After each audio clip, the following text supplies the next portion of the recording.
you enter one of the projects from your dashboard, you'll be able to find the project settings in the side navigation.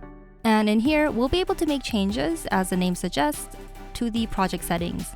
Under the Current Settings tab, we can change elements like the image or icon for the project, edit its name, give it a different color, and of course add a currency.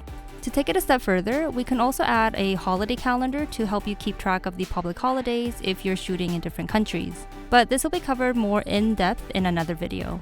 Next is sections, where we can choose to have certain sections in Yamdu stay visible and usable, or basically active in the project. As you can see on this list, we can add or remove, let's say, the production calendar.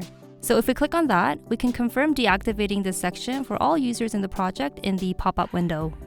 And now this section is deactivated. Of course, this can also be done for department-specific functions as well.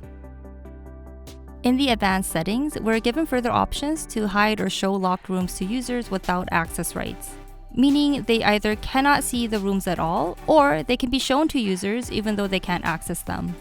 Next, we can choose to link the script section in the navigation to the corresponding function, like the importing and editing a script section, or to the files and documents, which means that it's not linked to the script import.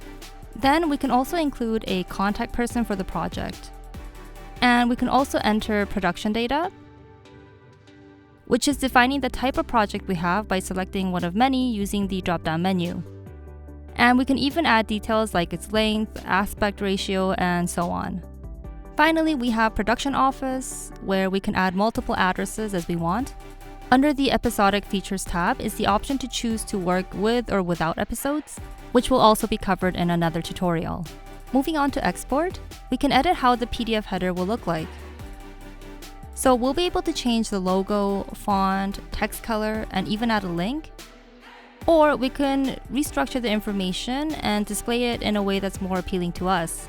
Per default, the information that we have currently will be based on the company profile, which will include the company logo, the project name, the type of PDF document it is, the company name and address, and the contact person with their details. Now, there's also the option to change how the data is displayed on the PDF when exporting files. But again, as default, this will be set according to the user language and country settings. Next are PDF footer options, where we can click on an element we want to remove or keep.